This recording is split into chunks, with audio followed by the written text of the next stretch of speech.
내 깊은 곳에서부터의 만족감, 채워지지 않는 공허함을 채워줄 수 있는 길이라는 확신이 든 거야. 그래서 출가를 하겠다라고 결심을 했어. 나만 먼저 살피던 마음이 이게 조금 주위에 힘든 사람을 좀 살피는 마음도 생기고, 조금씩 스님의 좋은 모습에 조금 훈습이 되어서 스님을 조금 닮아가는 모습이 있는 것 같아요. 저에게 출가란 생각의 속박을 벗어나는 길이 진정한 출가라고 느껴집니다. 강원을 마치시고 난 다음에 또 공부를 하셨을 거잖아요, 스님께서. 그 뒤에 공부는 어떻게 하셨나요? 강원을 졸업하고 그때 한참 미얀마의 마하시 선원이 세계적으로 확산하던 중이었기 때문에 마하시 선원에 가면 정말 마스터가 일주일에 2번씩 인터뷰를 하면서 자세하게 지도하고 이끌어준다 하더라는 얘기 들은 거야.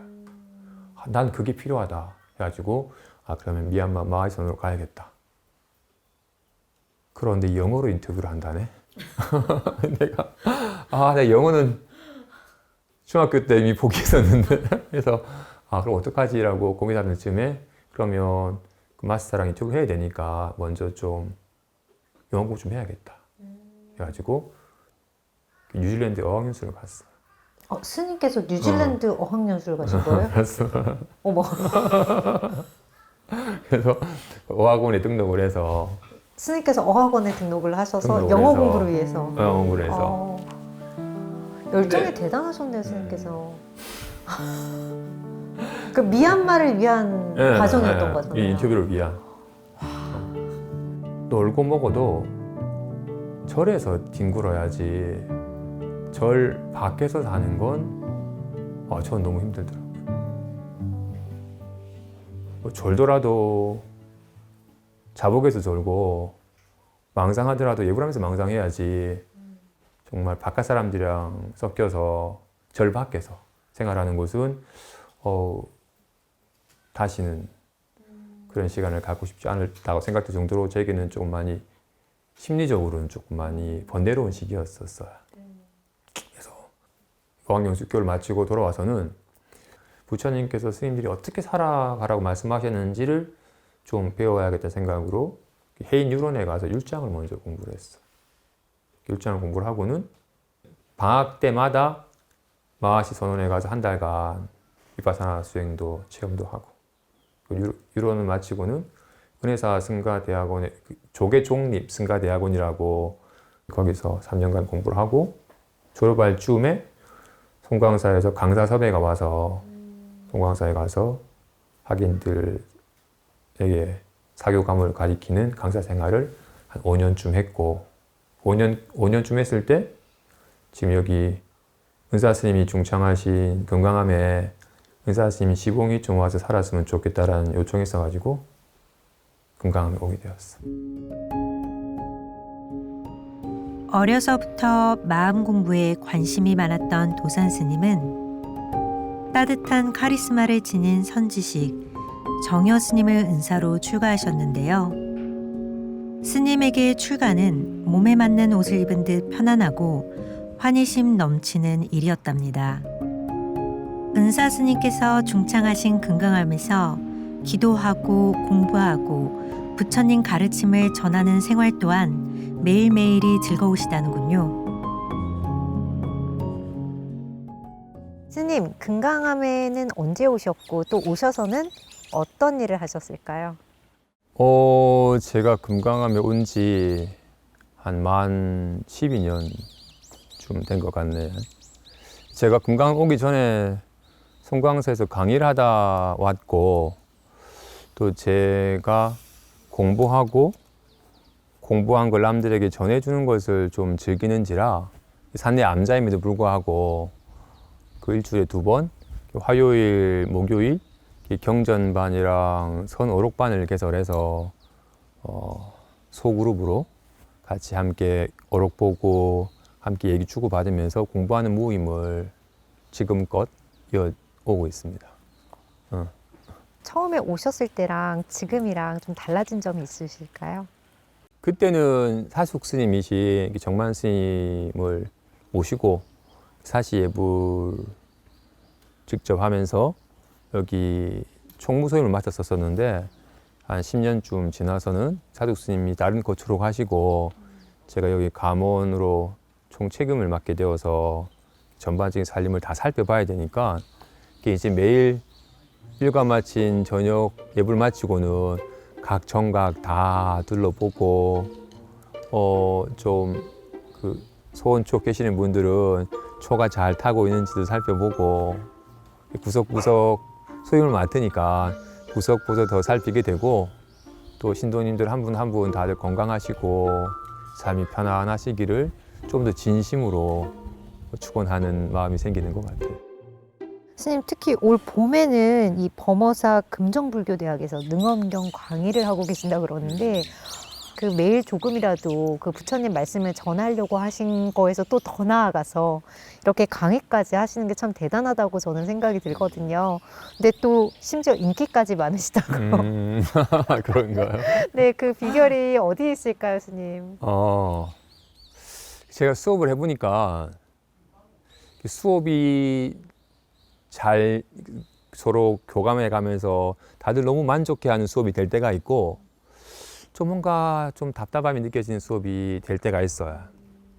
제가 오늘 전하고자 하는 주제를 깊이 사유해서 전하고자 하는 부처님께서 깨달으신 건 말이 아니니까 깨달음의 마음을 말로 표현하는 것이지 말을 전해주려고 한 건 아니었었으니까 그 말을 통해서 내가 이 깨달음의 마음을 조금이라도 실감을 하고 이 실감의 느낌이 더 강렬해지도록만 준비해서 가면 특별히 머릿속에 담아준 말은 없었는데 내 속에 뭔가 이 말씀이 전해주는 느낌이 있었으니까 이 느낌을 지금도 이렇게 느낌을 전할 때는 말만 하지 않고 온 몸으로 이렇게 온 몸짓과 온 눈을 막 부라려서까지라도 그냥 온 몸으로 얘기를 하니까 제가 느끼는 느낌이 그 사람들에게 전해지게 되면 제 나름의 어떤 깨우침의 느낌이고 내 나름의 뭔가 자유로워지고 뭔가 안심함을 얻은 느낌이기 때문에 그 느낌을 전해주고자 하는 거였고 사실 처음 능엄경 한다고 얘기했을 때 제가 능엄경이 너무 재밌어서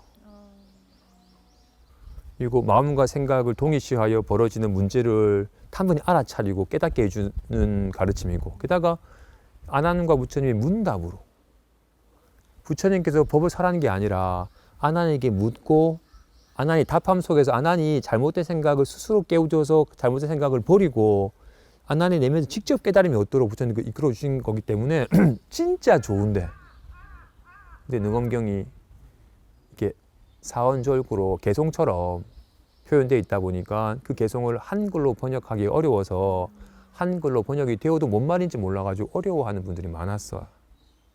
그래서 스님들 사이에서도 그 금정불교대학에서 어떤 수업 하고 싶냐고 물으시길래 제가 능엄경이 재밌을 것 같다 얘기했더니 스님들도 어려워하는 경전을 제가 이해할 수 있겠냐라고 걱정하셨어요. 근데 교육국장 스님께 왜 능엄경을 강의하고자 하는지 능엄경이 어떤 매력이 있고 어떤 장점이 있는지 제가 느끼는 느낌을 전했더니 느낌 있다고 강의해보자 하셔가지고 강의를 했고 지금 매주 조금씩 늘고 있습니다. 또 여기 대치동 일타 강사가 부럽지 않은 네, 스님께서 계셨어요. 학생들이 휴강을 아쉬워할 정도로 스님의 수업을 좋아하는 이유는 부처님법을 바르게 보다 의미 있게 전하고 싶은 열정이 스님의 삶 속에 녹아있기 때문일 겁니다. 지난 30여 년 출가 수행자의 한길을 더없이 행복하게 걸어오신 도산 스님. 지금 출가를 고민하는 사람들에게 스님은 어떤 말씀을 들려주고 싶으실까요? 출가를 앞두고 계신 분들한테 어떻게 보면 이제 스님께서 선배님이시잖아요. 좀 이렇게 해주고 싶으신 말씀이 있으실까요? 꼭 출가를 앞둔 분이 아니더라도 제가 불자님들에게 불자의 마음가짐을 얘기할 때 불자의 삶은 나무 아미타불 하는 삶이라고 얘기를 해요. 나무 아미타불이란 말이 무량한 생명이 귀합니다라는 말이잖아요. 무량한 생명이 귀합니다. 먼저 이렇게 귀한다는 건 비유하자면 갓난아기가 엄마를 믿고 의지하는 거와 같은 거예요. 갓난아기는 제 힘이 없어서 스스로 밥을 지어 먹기도 옷을 사 입기도 어려워요. 내 힘으로는 자라기가 어려워. 그런데 아무런 조건 없이 나를 사랑해 주시는 어머니를 믿고 어머니에게 온전히 믿고 내맡기면 때때로 적절한 음식을 먹여주고 때때로 적절한 옷을 입혀줘가지고 자라도록 해주는 것과 같이 내 힘으로 자라는 게 아니라 온전히 엄마를 믿고 내맡기면서 자라는 것과 같이 무량한 생명이 귀합니다. 하고 지금